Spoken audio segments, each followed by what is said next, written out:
There's a lot to say about Mr. Saenz. He is the department head for the creative writing department at UTEP, and he's authored many, many books for children, young adults, and adults.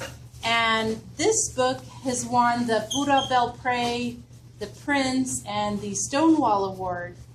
And he is the recipient for the 2013 Penn Faulkner Award. And if you'll just help me give him a warm welcome.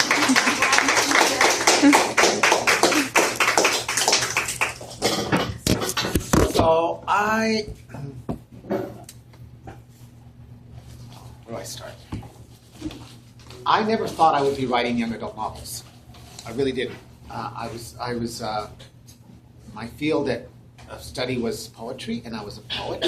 I thought I would just be writing poetry books and novels for adults, which is what I really wanted to do, until people at Cinco Puntos asked me if I wanted to write a children's book, and I thought, I don't know how to write a children's book. I know how to write poetry, I know how to teach poetry, I know how to analyze poetry, but something as simple as a children's book, I said, I don't know how to do that.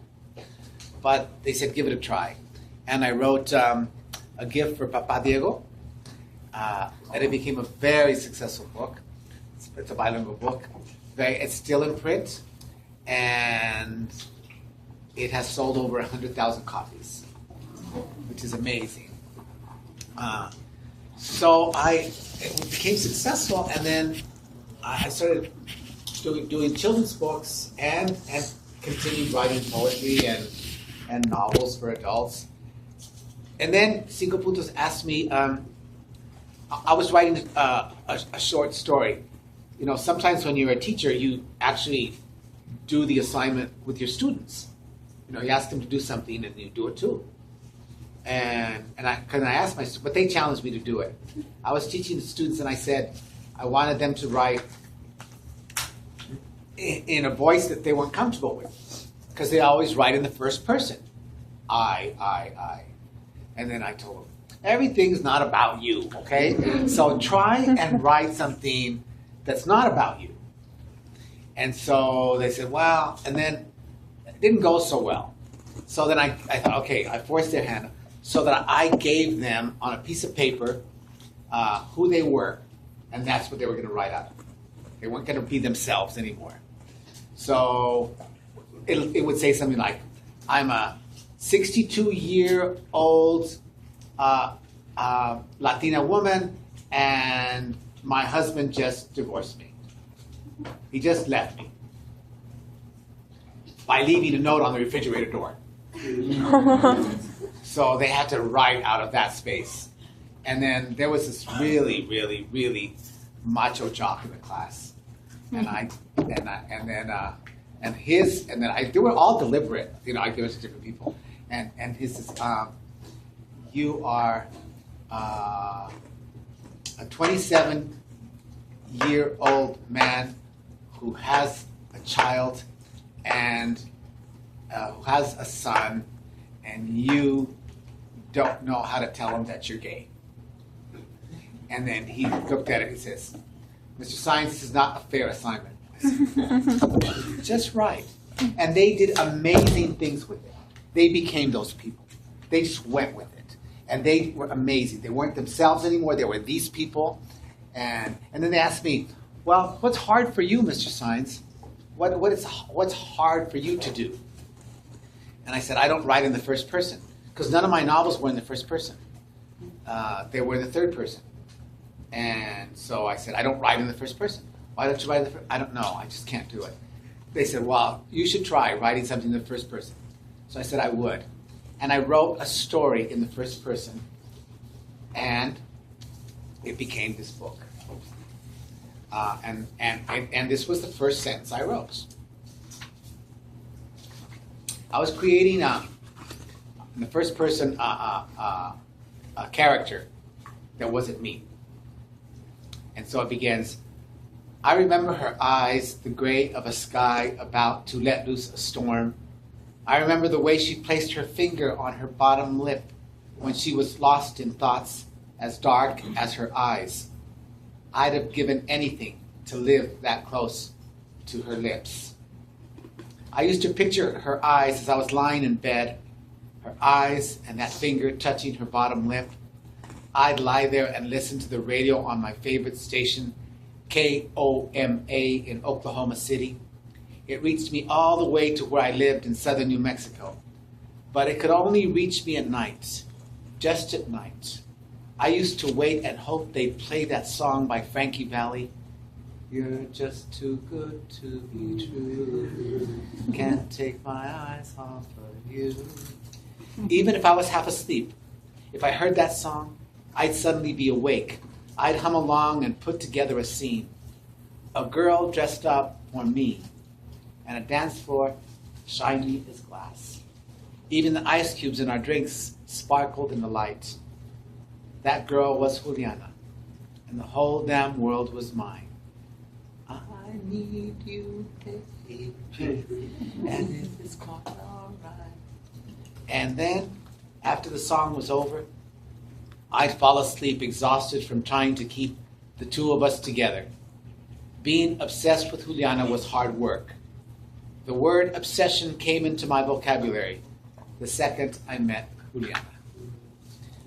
So I was just inventing a boy that was just in love with this girl. Just in love with her. And became this book, my first young adult novel. What's the name of the book? Sammy and Juliana in Hollywood. And it was amazing that I could do this. I was amazed that I could become Sammy. I could become, and really the novel is a tribute to how I grew up.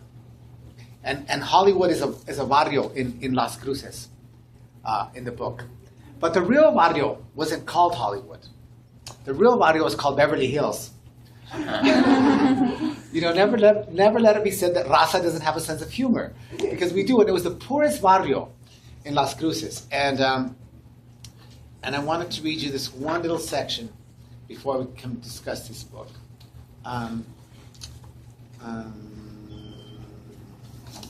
Section.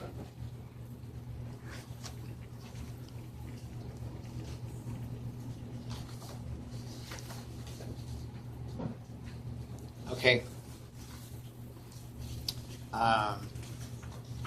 And it's like I wanted to kind of include in here some folk tales I grew up with, but I didn't know how to do that, how to put it in there in the book so it sound natural. So I always liked the story of La Llorona because we were always being told to keep away from the river because La Llorona was there, and really I think they told us that because we used to go to the river and have keg parties when we were in high school, and all that stuff. So this is Sammy and Gigi, and they're really like best friends, and they're at the river, and so I'll just read you this part. But it's like, Gigi sat at the edge of the river. I watched her, then sat next to her. She took her shoes off. She stared out into the water. Did they tell you stories of La Llorona when you were growing up? Yeah, my mom. Did you ever wonder if it was true? I believed everything was true. She laughed. Tell me the story. We'd both heard it a million times, don't know why she wanted to hear it again. But it was night, and we were at the river, and we were killing time, so I said, okay, I'll tell it.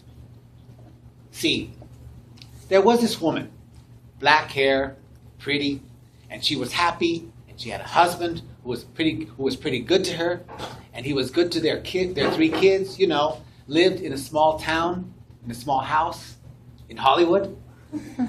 I could tell she was smiling. Anyway, they had a happy family. And one day, he doesn't come back. Just doesn't. She goes crazy. Crazy, crazy. She's poor, and she's going up and down the street, asking if anybody's seen her husband, and she doesn't have the money to feed her kids. She just doesn't. She doesn't know what to do. So one day, someone tells her that her husband's run off with another woman, Mrs. Lopez. He'd run off with Mrs. Lopez. Gigi laughed. Mrs. Lopez liked other women's husbands. So she really goes crazy. What's she gonna do? 3 hungry kids, no husband, so to make herself feel better, she goes to the river every night and she cries to console herself. So one day, no food in the house, the kids crying for food and for their father, she decides what she has to do. She brings her 3 kids to the river and drowns them. One at a time, she drowns them. She doesn't have to worry about them anymore, except that after she does that, she really goes crazy, crazy, crazy. Totally mad. I mean, like one of those women in the Vincent Price movies. Like that. And ever since that day, she searched the river looking for the bodies of her drowned children, screaming, "Ay, mis hijos! Ay, mis hijos!" That was her punishment, to search the river forever until she finds the children she drowned, wailing and wailing, "Mis hijos! Ay, mis hijos!" Gigi was real quiet. Then she looked at me and shook her head. "You told it too fast. You're supposed to take your time. And you told it like it was a joke, Sammy. It's not a joke. It's not supposed to be funny." "Sorry," I said. She shook her head. She could be so ditzy, and then she could turn around and be so serious. "In my version," she said, "the marriage goes bad because he was rich and she was poor. She was an Indian and he was white. And then he got tired of her. Just threw her away like she was nothing. Just didn't give a damn. He goes back to his kind, leaves her to her own world, her own kind. How come she gets punished and he doesn't? How come that son of a bitch, pinche baboso, hijo de la chingada, doesn't get punished?" I didn't have an answer, but I liked her anger. "I don't know," I said. "The thing is, Gigi, it's just the story's not about him, it's about her. It's not fair. It's not a real story, Gigi. It's just a story our parents tell us to keep us from swimming in the river, so we won't drown. That's all. They tell us if you go to the river, La Llorona will get you. They tell us crap like that, so we'll behave, Gigi." "You're wrong, Sammy. That story's real. It's just the way it is. It's like everything that happens in Hollywood. It's real, Sammy. Saddest love story in the world. A woman loses her husband, drowns her children, and searches for them forever. Saddest love story in the world." She looked at me. I lit a cigarette. She kept looking at me like she wanted to ask me something. Then finally she asked, "Anybody ever love you, Sammy?" "Yeah," I said. "My mom, she loved me." His mother's dead. "My mom, she loved me. My dad, my sister, they loved me.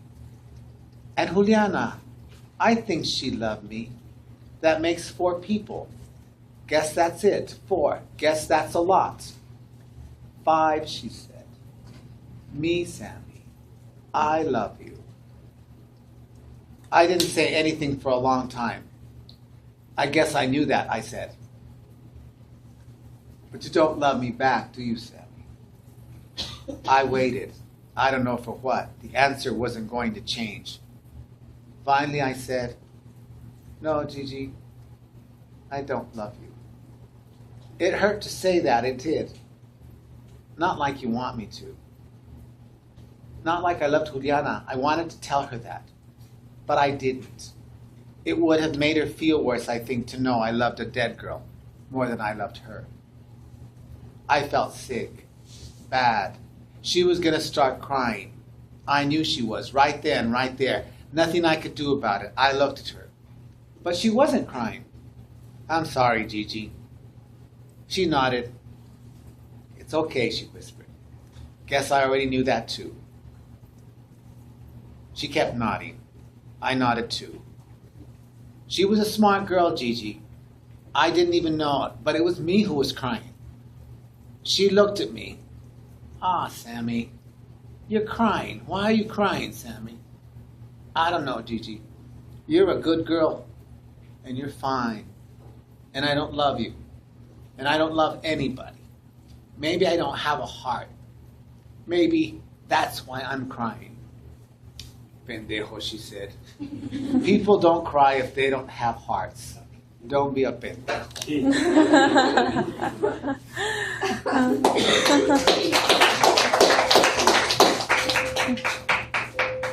And that's, how I learned to create young adult characters by going back to my own boyhood, high school days, and writing about the people I knew and grew up with.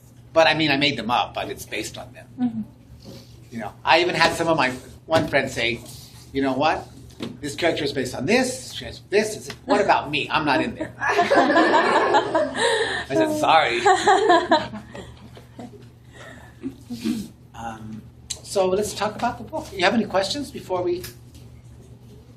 Well, you were talking about how you base them on people, and we noticed that Susie Bird was in there. Susie Bird was in it? So, was there a reason that you... Well, I've known Susie Bird since she was in high school, so I thought it was just like, Okay.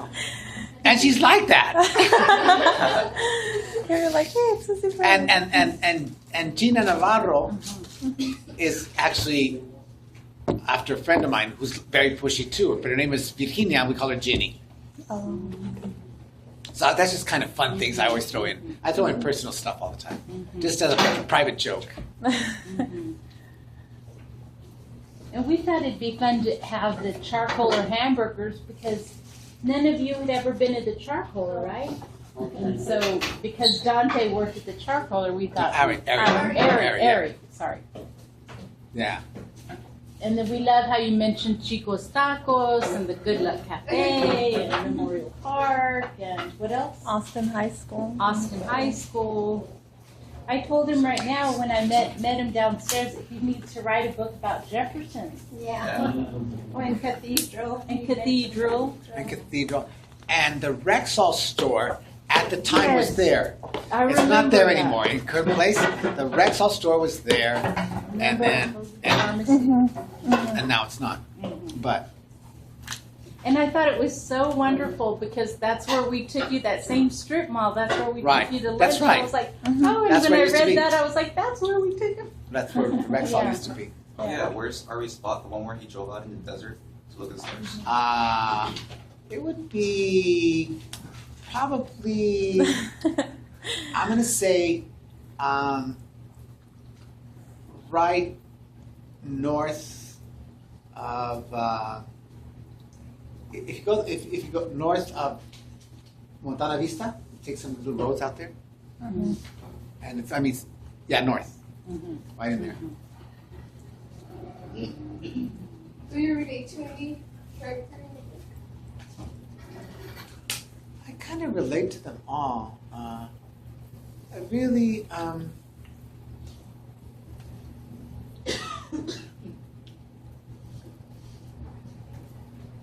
well, in some ways, the character who's really most like me would be Sam, the professor. I'm like him. I'm a lot like him. But I really there's a part of me in every one of the characters. I think Ari's kind of universal in the sense of that's what it's like to grow up. Everyone's miserable at 15. Everyone's miserable. It sucks to be 15. And so I just try to put that in there. But I'm like Dante in the way that I read poetry and I'm an artist. So, but some of me is a lot like Ari. I think I really related to the parents a lot. I really, I think there was a lot of my mom in Ari's mom. That she talks a lot and she cares for you and she's, but then there's some secrets that she keeps. We all keep secrets. We have to keep some secrets. you have to keep the right ones, not the ones that will kill you. And so I just, I like the idea that in families there are secrets. There are things we don't say. And even Dante was really open and had you have to be honest about everything. He wasn't honest with his parents. I mean, he didn't tell his parents everything. He didn't tell them that he'd smoked pot and gone to a party and drank beer. He didn't tell his mother that, but his mother knew, because mothers always know. You think that mothers don't know? That mothers know everything. They don't. They don't want to know the details, and you don't want to tell them the details. But so there's kind of family dynamics that I wanted to deal with, and that's why I included the parents. I like family dynamics; they're interesting, and not always healthy. Like in Ari's family, that the brother that they didn't want to talk about, and the father who can't talk about the war, and I think those are. I think that's real. I think that we don't talk about everything, and we shouldn't. And there's some things we can't talk about. And we're all trying to be honest, and we're as honest as we can be. And so I think that's true, and I bring that to my characters. I think what I do with my novels is I like to just paint a picture of the human condition, whatever that is. It's not...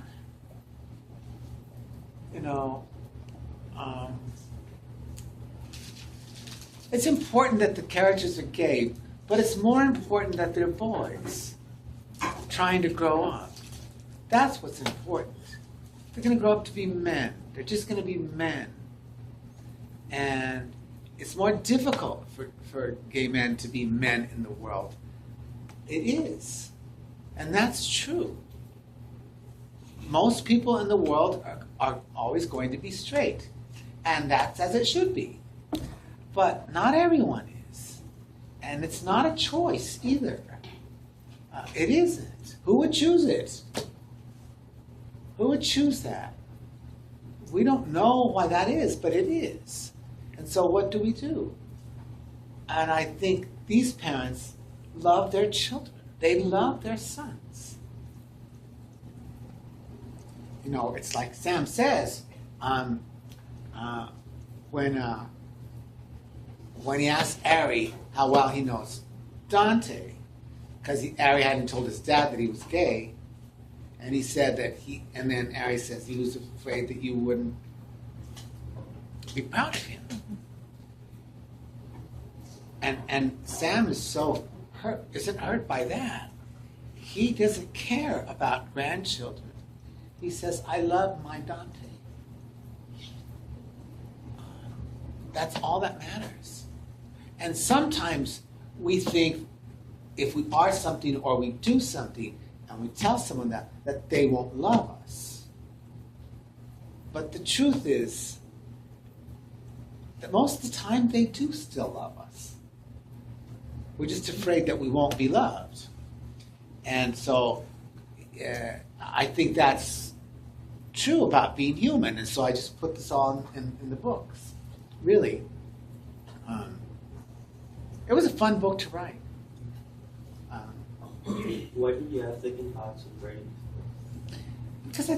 Because I thought, in some ways, Ari was too much like me in the struggle, and so I thought that was writing too close to the bone. But then I said, "The hell with it." Yeah. Just write. I think if you're a writer, you have to be fearless. You can't be afraid. You can't be afraid of what people say, what people think. You can't just write. Write with your heart. And that matters. It really matters. And my mother raised me to be a good man. So I know that my stories aren't going to be bad.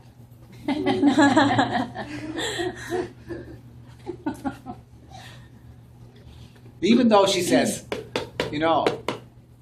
saliste a tu papá. Le encanta echar malas razones. And I said, Mom, I'm not cussing in my books. My characters are.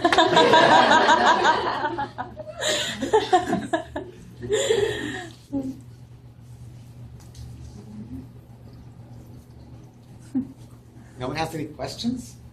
I had, but I forgot.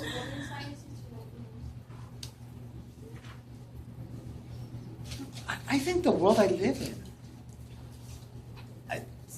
it's just, there's so much in the world happening. And, some people say, well, I don't know what to write about. Really? You don't know what to write about? Walk down the street.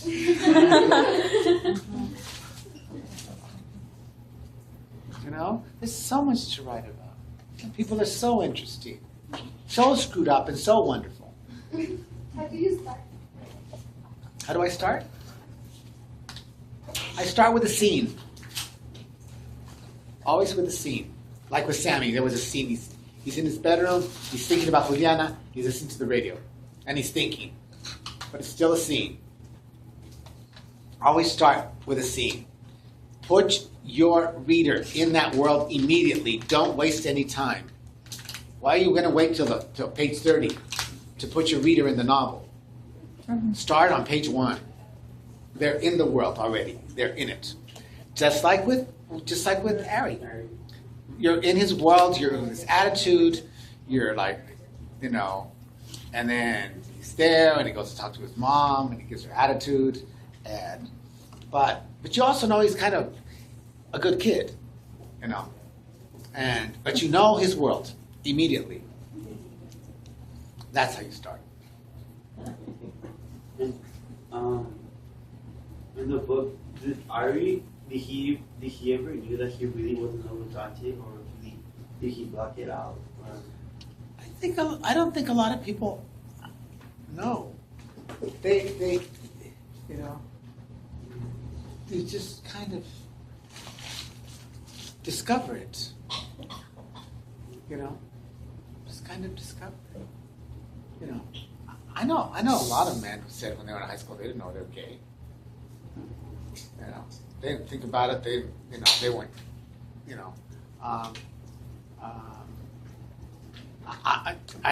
Even in my era, when it was, I knew a lot of guys, straight guys. They never slept with women until they were older. The whole idea of sexual attraction is a complicated thing. It's not always simple. For some people, it's simple. For some people, it's very simple, but not for everyone. When you're writing a book, do you think of all the 5 senses of people? Yes. You do. Yes. There's a lot of food in my all of my work and all of my novels. Food and taste and then smell and sound. I like that. I thought, I use the senses more than I use descriptions of people. I don't have a lot of description of Ari and Dante. I don't describe them, not much. That Dante's fair-skinned, that Ari's darker skinned.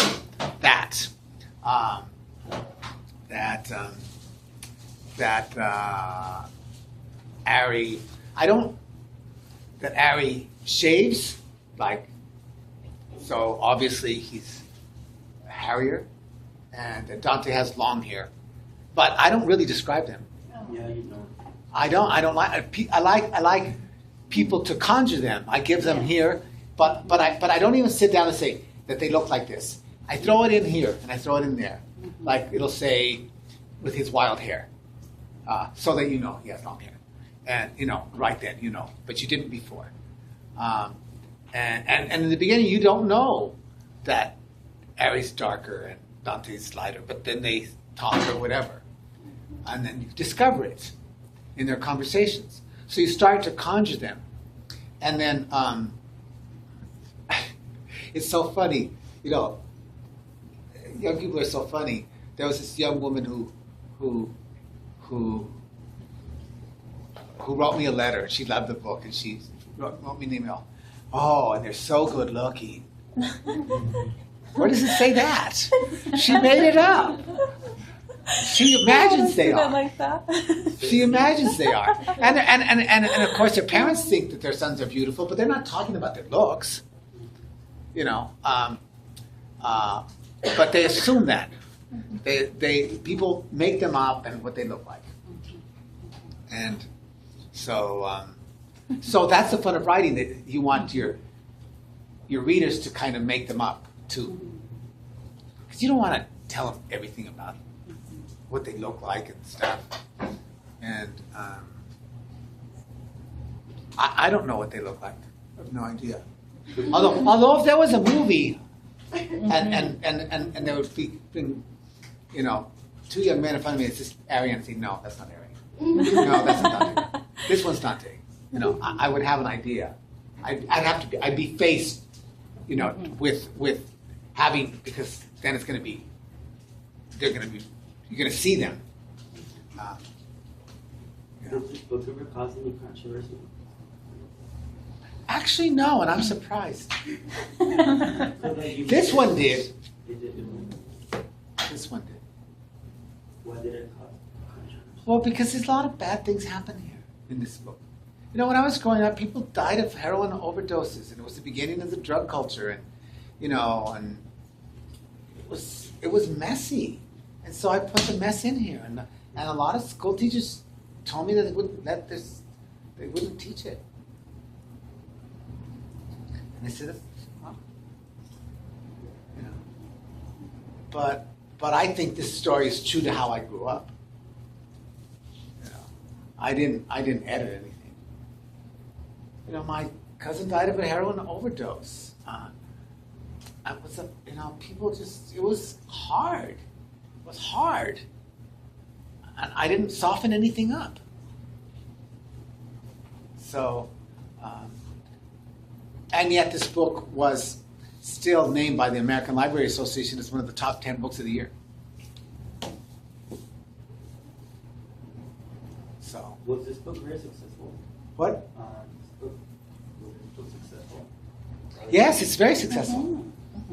It's very successful. It's like where you was. wasn't here for the introduction. Oh, yes. Yes, you were late. It's going to be published in Thai, and it's going to be and of all places it's been translated into Turkish, and also we've sold the Italian rights, but so far not the Spanish rights. But my other novels have been translated into